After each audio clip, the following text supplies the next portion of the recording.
Hey guys, Malagant here. So, defenses video, right here. Basically talk about my journey and give you some of the examples that I have used along the way. And at the same time, I want to talk about like elemental resistances, a little bit like the specific ones. Through my journey, during the campaign, only sustain was sort of enough for me to survive. So I didn't necessarily like have a hard time, let's say. At the end of the campaign, maybe like jumping into the first challenges, did a little bit more armor, more health, maybe a little bit more life regeneration somehow, like a leech. And I also felt like I needed elemental resistance. So I've taken, for instance, like this node. This node is making it so that like 25% of your armor just immediately becomes elemental resistance as well, which is pretty useful, you're just gaining like elemental resistance out of nowhere pretty much. It was extremely useful for me. There's this guy right over here. If you're playing a character that's like constantly getting hit and then you're just like mitigating it. So something like this is incredibly big at all points of the game. And this node, what it does is basically every time you're getting hit, right, you have 3% damage reduction and it stacks 10 times. So it's going to be basically 30% all damage reduction from anything.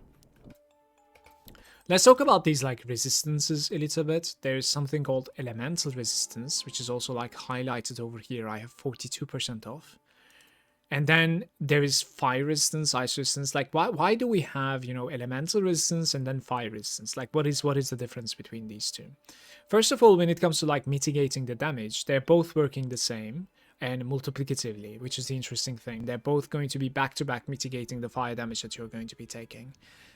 But the fire resistance alone is capable of also mitigating the ailment of fire damage. The same goes for like the other specific resistances as well. So they're going to be targeting the ailment of that school and they will be able to mitigate that too. And which is why it is extremely important to like start stacking these for the late game. The ailments are becoming extremely deadly, if not frustrating, certainly. The specific resistances can be achieved very easily with a legendary like this, which goes all the way up to 30% when you have it enhanced plus 15. On top of that, I would like you to consider having this node, the flexible node, on something that you can easily respec out of, especially on the build that you're like progressing. Maybe not the targets build, that's completely fine to have it somewhere like that is bread and butter and necessary.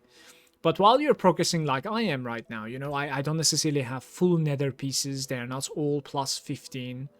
It is very difficult for me to have all of these resistances fixed. This flexible node gives you what you're lacking on the go all the time. So imagine that like I'm in the netherworld, and I'm going to be going against this guy, which is pretty annoying to fight against. It is curse, shadow, everything is shadow in that realm. It's going to be, quite a bit of like shadow damage to be taken, and the curse as well. And curse is extremely annoying. The ailments of the curse is just stopping the life and mana regeneration for 4 seconds, up to 4 seconds. With shadow resistance, you can reduce that. So what you can do is basically you can come over here and type shadow resistance with a spec like this, and then see this node, right, max it out, and then just respec out of this and put that on. Just for that challenge alone, you can go with this build instead, and then you're going to be having 30% extra shadow resistance, right? In my case, it becomes almost 100%, but it doesn't need to be. So if you think about it, 30% coming from the ancestral tree, and then 25%, perhaps like if I upgrade this one more time, 25% is coming from my just helm. If I was not having shadow resistance at all from anywhere else, I would still have 55% shadow resistance, which is probably maybe enough to defeat that guy, and continue your journey. So this was my approach through the normal nether realm. The primordial is dealing a little bit more damage, for sure, so you want higher things, and that is when I started taking care of my epic stats. The helm, the necklace, the cloak, and the rings are capable of giving you specific resistances on their epic stats. So I didn't necessarily want to like try to spend all of my currency and make them absolutely best, because I would like to do that on a nether piece, but I need to get some of these resistances. So all of my some of my, let's say, pieces are certainly giving me those specific resistances and trying to give me, at least get me to like 40%-ish. If not a little bit more, as you can see. But this was just enough to continue progressing in Primordial, and that is what I am doing right now. And this trick right over here certainly helps me. It's not just for the Shadow, obviously. You can do this for Fire Resistance as well, right? Right over there. This is a passive one, and this is an active one. It's more helpful. You can do it for like Lightning Resistance, Cold Resistance, you get the idea. But there are two other items that helped me survive in this game, which is very interesting. I would like to talk about them too. They are both legendary effects. One of them is for the boots. It is whenever you are dealt damage, the damage exceeding 4.5% of your maximum life is staggered and dealt to you over 10 seconds. So I am pretty much, like, if I am ever getting more than 4.5% of my life, right, as a hit, the damage is just staggered instead. It's not instantly applied to me, and it's like coming in small portions, like a damage over time, basically, right? It is very, very mitigatable that way, because then your life leech, life on hit, life on kill becomes just like a healing machine, and the damage that you know, that was going to kill you perhaps, because like it hits like 60% of your life, maybe even 150% of your life. Like any one shot is now not one shotting you and completely mitigatable. It's incredible. Just one item. The other one is whenever you're dealt damage, the damage cannot exceed 6k, 35%. Some of your maximum life and shield as well. So it just disables the one-shots from the game, right? And it kind of works hand in hand with this guy as well, you know? Like, this guy was saying, you know, above 4.5% is staggered, but this guy is saying, like, okay, but up to 6k, you know? Like, it, you know, it cannot exceed this.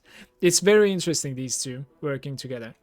I would like to open brackets here if you're going to be making a character that's like utilizing these two. Without spoiling, the last boss of the game was extremely difficult for my character because I was utilizing these two items. Because he has something special, and I'm not gonna spoil it here.